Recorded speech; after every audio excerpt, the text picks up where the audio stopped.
మిత్రులారా నమస్తే. America president Trump మన ప్రధాని నరేంద్ర మోడీ గాలి పూర్తిగా తీసి పాడేశాడండి.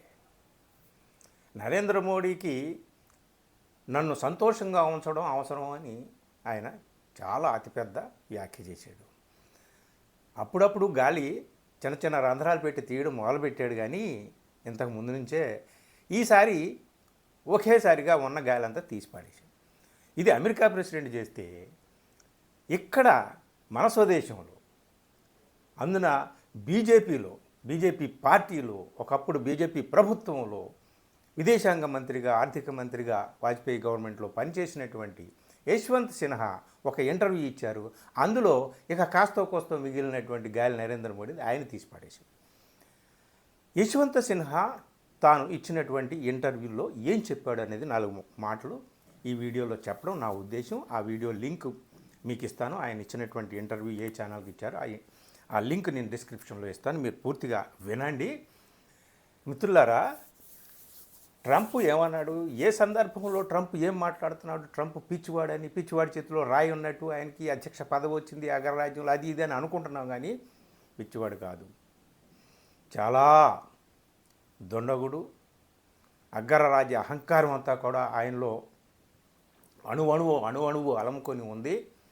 మనం చూసాం వెనుజులా అధ్యక్షుడిని, అతని భార్యని ఏ విధంగా రాత్రికి రాత్రి బెడ్రూమ్ నుంచి కిడ్నాప్ చేసి ఎత్తుకుపోయాడో, అమెరికాలో ప్రదర్శనకు పెట్టాడో బేడీలు వేసి మనం చూసాం. ఆ విషయం మరో వీడియోలో మనం మాట్లాడుకుందాము. ఈ సందర్భంగా మొత్తం దేశాలన్నీ కూడా తిట్టిపోస్తుంటే అమెరికాని మనం మెదలకుండా కూర్చుని ఉన్నాము. ఈ సందర్భంగా ఆయన ఒక వ్యాఖ్య చేసాడండి. అదేమిటయ్యా అంటే, యుఎస్ ప్రెసిడెంట్ సేస్ దట్, ఇది నేను సొంతంగా ఏం చెప్పట్లేదు, హిందూ పేపర్లో వచ్చినటువంటి మాట. Prime minister Modi wanted to make him happy. నన్ను హ్యాపీగా ఉంచడం అనేటటువంటిది ప్రైమ్ మినిస్టర్ నరేంద్ర మోడీకి అవసరం అన్నట్టుగా మాట్లాడాడు. ఏమిటి అవసరం? అంతేకాదు, ఆయన సెనేటర్ గ్రాహం అనే ఆయన కూడా ఇండియా అంబాసిడర్ తనను అప్రోచ్ అయినట్టు 25% టారిఫ్ కట్ చేయమని, మీడియేట్ చేయమని చెప్పేసి అమెరికాకి ఇండియాకి మధ్య ఇండియా అంబాసిడర్ అడిగినట్టు ఇవన్నీ కూడా చెప్పారు. సరే, ఏమిటి గొడవ ఏమిటి మన అందరికీ తెలుసు. రష్యా నుంచి నువ్వు ఆయిల్ దిగుమతి చేసుకోవద్దు, ఖబర్దార్ అని మొదటి నుంచి అతను వార్నింగ్ ఇస్తున్నాడు కదా. ఇప్పుడు వెనిజులా ప్రెసిడెంట్ని ఎత్తుకుపోయాడు కదా ట్రంప్. వెనిజులాలో మేము ఏదో గవర్నమెంట్ని స్థాపిస్తాము, వెనిజులాలో ప్రజాస్వామ్యాన్ని పునరుద్ధరిస్తాము, ఈ భూగోళం మీద ప్రజాస్వామ్యాన్ని స్థాపించడం కోసమే సంభవామి యుగే అన్నట్టు ట్రంప్ పుడతాడు అని అన్నట్టుగా ఆయన మాట్లాడుతున్నాడు. అదంతా పక్కన పెట్టండి. సో ఇప్పుడు ట్రంప్ ఏమంటున్నాడంటే, నువ్వు నన్ను సంతోషంగా ఉంచాలి, you have to make me happy. అది ఆయన మాటల్లో అంతరార్థం. ఇప్పుడు ఏమిటి ఈ నేపథ్యంలో ట్రంప్ ఒక పక్కన మన మీద ఒత్తిడి తీసుకొస్తున్న నేపథ్యంలో మన ఆయిల్ ఇంపోర్ట్స్ కూడా తగ్గాయి రష్యా నుంచి. ఎందుకు తగ్గాయి? ఆయన ఒత్తిడికి ఎందుకు లొంగుతున్నాడు? ఇలా మాట్లాడుతుంటే ట్రంప్ బరి తెగించి విచ్చలవిడిగా వ్యాఖ్యానాలు చేస్తుంటుంటే మోడీ ఎందుకు తలదించుకొని ఉన్నాడు? ఈయన బలహీనత ఏమిటి? ట్రంప్ చేతుల్లో ఏమైనా రహస్యాలు ఉన్నాయా? మోడీ రహస్యాలు, సీక్రెట్ ఏదో ఉంది, లేకపోతే మోడీకి అంత అవసరం ఏంటి? సరే, అబ్కి బార్ ట్రంప్ సర్కార్, మోడీ హోడీ ఇట్లాంటి మాటలు మాట్లాడి చాలా అమెరికాలో ఎవరున్నా సరే వాళ్ళతో సాహచర్యం చేయడానికి, స్నేహం చేయడానికి, అంటిపెట్టుకుని ఉండడానికి ఈయన ప్రయత్నాలు చేసినా ట్రంప్తో ఎక్కువగా అంటగాగడానికి మన మోడీ ప్రయత్నాలు చేస్తూనే ఉన్నాడు కదా. ఇప్పుడు ఇక శిఖరాలకు వెళ్ళిపోయిందండి. ట్రంప్ పెత్తందారీతనం అనేటటువంటిది, తెంపరితనం అనేటటువంటి శిఖరాలకు వెళ్ళిపోయింది. అదంతా అనవసరం మనకి. ఇది మోడీ ఇమేజ్కి దెబ్బతీసేదా ఏమిటి అనేటటువంటిది పక్కన పెడదాం. మోడీ ఒక వ్యక్తి అయితే మనకు అనవసరం. మోడీ ఒక పొలిటికల్ నాయకుడు మాత్రమే అయితే మనకు అనవసరం. మోడీ 140 కోట్ల మంది నివసిస్తున్నటువంటి దేశానికి ప్రధానమంత్రి. మోడీని అవమానించడం అంటే మొత్తం భారతదేశాన్ని అవమానించడమే కదా. ఏమిటి, ఎందుకు మోడీ మేలకుండా ఊరుకున్నాడు? వెనిజులా విషయంలో కూడా ఎందుకు నోరు మెదపట్టడం లేదు అనేటటువంటిది ఇదంతా కూడా చూస్తే ఏం చెప్తున్నాడయ్యా అంటే మరొక్కసారి మనం విందాం. Prime minister Modi new I was unhappy. నేను అన్హ్యాపీగా ఉన్నానని సంగతి తెలుసు, అందుకనే ఆయిల్ ఇంపోర్ట్స్ రష్యా నుంచి తగ్గించాడు. It was important to make me happy. అది అంటే ప్రైమ్ మినిస్టర్ నరేంద్ర మోడీకి అవసరము ఏమిటి, ఎందుకు అవసరము? కేవలం దౌత్యపరమైనటువంటి అవసరమా? రెండు దేశాల మధ్య సత్సంబంధాలు నెలకొల్పి కొనసాగించాలనేటటువంటిది అవసరమా? లేకపోతే మోడీ పర్సనల్ ఇమేజ్ ఏదైనా సరే దెబ్బతినేసేటువంటి ఆయన మొత్తం గతము, వర్తమానము, భవిష్యత్తు భూస్థాపితం అయిపోయేటటువంటి రహస్యం ఏదో ట్రంప్ చేతుల్లో ఉందా అనేటటువంటిది. ఈ నేపథ్యంలో ఒక ఛానల్ వాళ్ళు యశ్వంత్ సిన్హాని ఇంటర్వ్యూ చేస్తే యశ్వంత్ సిన్హా చాలా భయంకరమైనటువంటి కామెంట్సే చేశాడండి నరేంద్ర మోడీ మీద. ఒకటి ఆయన అడిగినటువంటి దీపక్ శర్మ అనే ఆయన అడిగినటువంటి క్వశ్చన్స్లో ఇప్పుడు ఎందుకు ఈ ట్రంప్ ఇట్లా మాట్లాడుతున్నా సరే దీనికి సరైనటువంటి సమాధానం ఎందుకు లేదు? ఆయిల్ ఇంపోర్ట్స్ రష్యా నుంచి ఎందుకు తగ్గించుకోవాల్సినటువంటి అవసరం వచ్చింది అంటే ఈ ట్రంప్ చేసినటువంటిది అది మోడీ నన్ను హ్యాపీగా ఉంచి తీరాలి అనడంలో అర్థం ఏమిటి? ఒకటి, వెనిజులా అధ్యక్షుడికి ఏ గతి పట్టిందో అదే గతి నీకు కూడా పడుతుందరా ఖబర్దార్ మిస్టర్ మోడీ అని హెచ్చరిస్తున్నట్ట. మిస్టర్ మోడీ అని హెచ్చరిస్తున్నటువంటి క్రమంలో చిన్న చితకా దేశాలన్నింటినీ కూడా హెచ్చరించి తన చెప్పు చేతుల్లో ఉంచుకోవాలనేటటువంటి స్ట్రాటజీనా, వ్యూహమా, ఎత్తుగడ అది ట్రంప్ది అనేది పక్కన పెడితే, అలా అయితే మనమేమి భయపడాల్సిన అవసరం లేదు, కాలరెగరే సమాధానం చెప్పొచ్చు. కానీ ఇంకా ఏదో రహస్యం ట్రంప్ చేతిలో ఉందని ఈయన ఏమంటున్నాడంటే యశ్వంత్ సిన్హా ఆయన ఇచ్చినటువంటి ఇంటర్వ్యూలో, గతంలో నేను చాలామందిని చూశాను, వాజ్పేయిని చూశాను ప్రధానమంత్రిగా, ఆయన గవర్నమెంట్లో నేను విదేశాంగ మంత్రిగా కూడా పనిచేశాను, ఆర్థిక మంత్రిగా కూడా పనిచేశాను.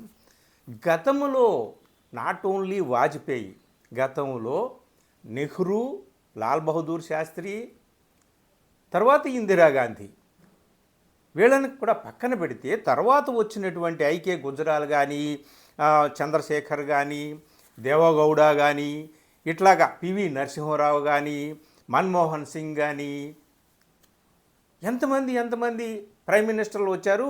వాళ్ళు ఎవ్వరూ కూడా దేశాన్ని ఇలా అమెరికా ప్రెసిడెంట్ ముందు తలదించుకునేటట్టుగా చెయ్యలేదు, తాము లొంగలేదు, దేశాన్ని లొంగేటట్టుగా వాళ్ళు ఎవ్వరూ చేయలేదు.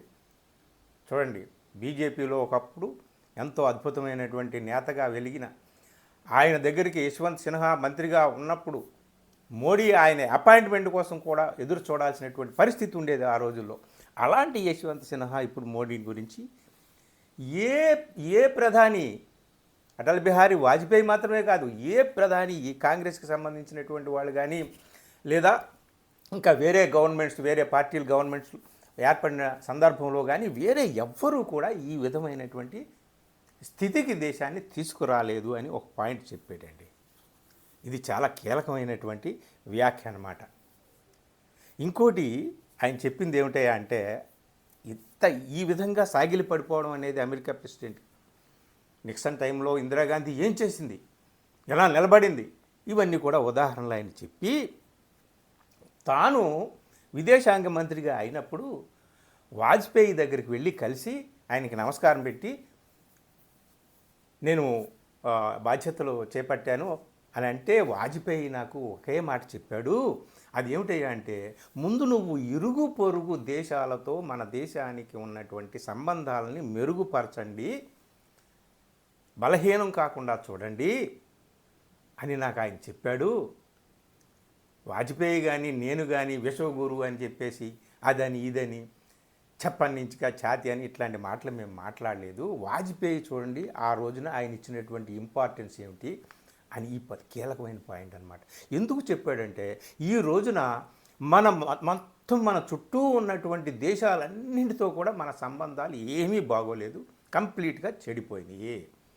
ఇరుగు పొరుగు దేశాలతో సత్సంబంధాలు ఉండాలని వాజ్పేయి చెప్తే, అదే బీజేపీ గవర్నమెంట్లో మూడోసారి ప్రధానిగా అయినటువంటి ఈ నరేంద్ర మోడీ మన చుట్టూ ఉన్నటువంటి పాకిస్తాన్ కాదు, బంగ్లాదేశ్ కాదు, శ్రీలంక కాదు, టిబెట్ కాదు, భూటాన్ కాదు, నేపాల్ కాదు, శ్రీలంక కాదు, చైనా కాదు, ఇవేవి వేటితోనూ కూడా మన సంబంధాలు దెబ్బతినిపోయినాయి.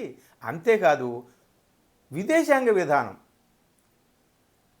నైబర్ కంట్రీస్తోనే కాదు, ఇతర కంట్రీస్తో కూడా మన సంబంధాలు ఏమీ బాగోలేదు. ఈయన హయాంలో మన దేశం నీరు గారిపోయింది, నలు దిక్కులా మనల్ని శత్రువుల్ని చేసుకుంటున్నాము అని చెప్పాడండి. ఒక పక్క పాకిస్తాన్ గురించి చెప్తూ ఆయన నన్ను దేశద్రోహిని ముద్ర కూడా వేస్తారు వీళ్ళు, అయినా సరే చెప్తున్నాను, పాకిస్తాన్ ఏం చేసింది? చైనాతో తన సంబంధాలను ఇంకా ఆపరేషన్ సింధూర్ సమయంలో ఇంకా చైనాతో సంబంధాలు మెరుగుపరుచుకుంది. అమెరికాతో ఇంకా పటిష్టమైన సంబంధాలను కొనసాగిస్తూ ఉంది. America president Trump Pakistan marshal చీఫ్ని అక్కడికి పిలిచి లంచ్కి పిలుస్తాడు. సంబంధాలు ఎలాగున్నాయి? రష్యాతో సంబంధాలు మెరుగుపరుచుకోవడానికి పాకిస్తాన్ ట్రై చేస్తుంది. ఆఖరికి బంగ్లాదేశ్, బద్ధ శత్రువులుగా ఉండే బంగ్లాదేశ్తో కూడా పాకిస్తాన్ మంచి సంబంధాలు నెలకొల్పుకుంటుంది. మనం ఏం చేస్తున్నాం? చైనా వాడు మొత్తం చుట్టుముట్టుకు వస్తున్నాడు, అందరినీ తన చేతుల్లో ఆడబెట్టుకుంటున్నాడు, నువ్వు అందరినీ చెడగొట్టుకుంటున్నావు. ఇది అంటే ఎలాంటి పరిస్థితి మనకు మోడీ తీసుకువచ్చాడు ఏమిటి అనేటటువంటిది చాలా చాలా దారుణమైనటువంటి కామెంట్స్ యశ్వంత్ సిన్హా చేశాడండి. అంతేకాదు ఏమిటండి అసలు ఎందుకు ట్రంప్ ఇట్లా మాట్లాడుతుంటుంటే రెచ్చిపోతుంటుంటే ఈయన అసలు ఏమీ మాట్లాడటం లేదు, ఏమిటి కారణం ఏమిటి అని అంటే దానికి రహస్యం ఏదో ఉంది. కేవలం ఏదో మనకి అమెరికాతో సంబంధాలు మెరుగుపడాలి, బాగుండాలి అని చెప్పేసి ఏదో కాస్త మెతక వైఖరి అనుసరించడం కాదు అని ఏదో ఉంది అని అంటే, ఏదో ఉందంటే ట్రంప్ టేబుల్ మీద ఏదో ఫైల్ ఉందండి. ఆ ఫైల్ తెరిస్తే ఇక ఈయన పరిస్థితి, ఎవరు మన ప్రధాని నరేంద్ర మోడీ పరిస్థితి, భవిష్యత్తు లేదు, వర్తమానంలో ఏ విధమైనటువంటి రాజస్యంతో ఆయన వెలిగిపోతున్నాడో, గతంలో ఏ విధమైనటువంటి రాజస్యంతో వెలిగిపోయాడో ఈ చరిత్ర మొత్తం భూస్థాపితం అయిపోతుంది. దేశంలో అపఖ్యాతి పాలైపోతాడు, ప్రధాని పదవి నుంచి దిగిపోవాల్సినటువంటి పరిస్థితి వస్తుంది. అలాంటి సీక్రెట్ ఏదో ట్రంప్ చేతుల్లో ఉంది. మనకు తెలుసు కదా ఈ మధ్యన ఏ ఫైల్స్ రకరకాలుగా వైరల్ అయ్యాయో. కాబట్టి మిత్రులారా, ఆఖరిగా ఈయన చాలా విషయాలు చెప్పాడు. డిస్క్రిప్షన్లో ఆ లింక్ ఇస్తున్నాను, మీరు చూసుకోండి. వెనిజులా విషయం ఎందుకు, ఒక పక్క వెనిజులా అధ్యక్షుడిని ఎత్తుకుపోయి తమ దేశంలో బందీగా పెట్టి ఇంకో పక్క నీకు హెచ్చరిక చేస్తుంటే నీకు అదే గతి పడుతుందని కదా. సో మొత్తం అమెరికా ముందే కాదు, ప్రపంచం ముందే మన దేశాన్ని ఇంకా బలహీనం చేసేస్తున్నాడు. మరి ఏమిటండి వాజ్పేయి గవర్నమెంట్లో ఆ విధంగా వాజ్పేయి లాంటి మహానుభావుడు బీజేపీ ప్రభుత్వానికి అధినాయకుడిగా ఉన్నటువంటి వాడు మరి ఇట్లాంటి పరిస్థితి వచ్చిందేంటి? మరి మోడీకి అసలు మోడీ ఏం కోరుకుంటున్నాడంటే, మోడీ కోరుకునేది ఏమీ లేదండి. మోడీ పంచాయతీ దగ్గర నుంచి పార్లమెంటు దాకా ప్రతి ఎన్నికల్లోనూ విజయం సాధించాలి అనేది మాత్రమే కోరుకుంటున్నాడు. ఆయన ఏదో ఒక రకంగా తిమ్మిని తిమ్మి చేసి ఏ రకంగా అంటే మనం చూస్తున్నాం కదా, రకరకాలుగా విమర్శలు వస్తున్నాయిగా ఎన్నికల విధానం మీద. ఏదో ఒక విధానాన్ని అనుసరించి ఎన్నికల్లో విజయం సాధించడం అనేది కేవలం ఆయనకి కావాల్సినటువంటిది, అంతే తప్ప అంతకు మించి ఇంక ఏమీ లేదు అని చెప్పేసి ఆఖరికి ఆపరేషన్ సింధూర్ సమయంలో కూడా అన్ని దేశాలకి మన దేశ ప్రతినిధుల్ని పంపించి ప్రచారం చేసుకొని వచ్చిన ఏ ఒక్క దేశం మన దేశంతో స్టాండ్ అవ్వలేదు, మన పక్కన నిలవడానికి ఎవరు కూడా రెడీ కాలేదు. చూడండి ఎలాంటి పరిస్థితి వచ్చిందో అని చెప్పి యశ్వంత్ సిన్హా చాలా దారుణమైనటువంటి వ్యాఖ్యలు. అంటే ఇది మీరో నేనో చేస్తే తీసి పక్కన పెట్టవచ్చు, యశ్వంత్ సిన్హా లాంటి వ్యక్తి చేశాడు కాబట్టి ఈ వ్యాఖ్యలకి చాలా విలువ ఉంది. అటు తన పరువు ఉంటుందా, తన రహస్యం ఏదో బయటపడుతుందా లేదా అనేది కాదు, మొత్తం భారతదేశం పరువే పోతుంది ఈయన వల్ల అని చెప్పి యశ్వంత్ సిన్హా చాలా బాధ వ్యక్తం చేశాడు. తనను తాను బహుత్ మజ్బూత్ నేత అని అనుకున్నాడు కానీ, చాలా కష్టపడి తనను బిల్డప్ చేసుకున్నాడు కానీ మజ్బూత్ నేత నహీ హై, బహుత్ మజ్బూర్ నేత హై. అంటే బలమైన నాయకుడుగా లేడిప్పుడు, బలహీనమైన నాయకుడిగా ఉన్నాడు. గుర్తుపెట్టుకోండి. ఇలాంటి ప్రధానమంత్రి చరిత్రలో, భారతదేశ చరిత్రలో ఎప్పుడూ లేడు. ఏ గవర్నమెంట్లోనూ లేడు, ఎవ్వరూ లేరు. అమెరికా ముందు కానీ, విదేశాంగ విధానంలో కానీ ఎప్పుడూ కూడా దేశ ప్రయోజనాల్ని ఈ విధంగా నేలకు దిగజార్చినటువంటి ప్రధానమంత్రి మరొకడు లేడు అన్నట్టుగా ఆయన మాట్లాడాడు. ఆ ఇంటర్వ్యూ అంతా మీరు ఖచ్చితంగా చూడండి. ఏది ఏమైనా ట్రంప్ చేతుల్లో మోడీ రహస్యాలు ఏమున్నాయో ఏమో కానీ, మీరు నన్ను ఆనందంగా ఉంచడం అనేదే ఓ దేశాధి నాయకులారా మీ ప్రథమ కర్తవ్యం. It is your prime responsibility, prime duty to make me happy. Otherwise Venezuela అధ్యక్షుడికి ఏం గతి పట్టిందో అలాంటి గతి పడుతుంది. ఒకప్పుడు ఇరాక్ అధ్యక్షుడికి ఏం పట్టింది అదే గతి పడుతుంది మీకు కూడా అని హెచ్చరిస్తున్నాడు అనమాట. సరే, ట్రంప్ని ఇదే ప్రపంచ దేశాలు ఏ విధంగా ఎదుర్కొంటాయో ఏమో కానీ, మన దేశం ఏ విధంగా ఏం చేయాలి ఇట్లాంటి నాయకుడిని పట్టుకొని అన్నట్టు యశ్వంత్ సిన్హా మాటలతో మనకు అర్థమవుతుంది. ఇందులో నేను ఒక్క మాట స్వయంగా మాట్లాడింది లేదు. యశ్వంత్ సిన్హా చెప్పినటువంటి మాటలే చెప్పాను. మీరు కూడా ఆ ఇంటర్వ్యూ, ఆ ఛానల్కి ఆయన ఇచ్చినటువంటి ఇంటర్వ్యూ లింక్ పెడతాను, తప్పనిసరిగా చూడండి. దీపక్ శర్మ ఛానల్ అది. ఆ ఛానల్లో ఆయన ఇచ్చిన ఇంటర్వ్యూ డిస్క్రిప్షన్లో ఇస్తాను. మిత్రులారా, ఇది పరిస్థితి. మన దేశం వ్యక్తిగతమైనటువంటి ప్రయోజనాలు పక్కన పెట్టండి, ట్రంప్ చేతిలో ఏ విధంగా చిక్కి విలవిల్లాడిపోతుందో భారతదేశం అనేటటువంటిది ఒకసారి గుర్తుపెట్టుకోవాలి. ఈరోజు మదురో ఎవరు వెనిజులా అధ్యక్షుడు, అతను ఏ దుస్థితిని, ఎంత దుర్మార్గాన్ని ఎదుర్కొంటున్నాడో అలాంటి దుస్థితిని మనము కూడా ఎదుర్కొనే పరిస్థితి వస్తుందా? ఇతర దేశాలు ఎలాగో ఎదుర్కొంటున్నాయి చూడాలి. అలా మరి ఇలాంటి పరిస్థితుల్లో మరి ఇలాంటి నాయకులు ఉన్నప్పుడు ఏం చేయాలి ఏమిటి అనేటటువంటిది ఇగో ఇలాంటి నాయకులు యశ్వంత్ సిన్హా లాంటి వాళ్ళు మాట్లాడినప్పుడు ఏం జరుగుతుంది ఏమిట్రా బాబా అని ఆ రహస్యం ఏదో, ట్రంప్ చేతిలో ఉన్నటువంటి రహస్యం ఏదో కూడా ఎప్పుడోకప్పుడు ట్రంప్ బయట పెట్టకపోవచ్చు. కానీ మన దేశాన్ని మనం కాపాడుకోవాలి. మన దేశం ఏమవుతుంది ఏంటి అనేది కనీసం అర్థం చేసుకున్నా సరే తెలివి తెచ్చుకున్న వాళ్ళం అవుతాం అనమాట. Thank you. వీడియో నచ్చితే మిత్రులకు షేర్ చేయండి. Thank you.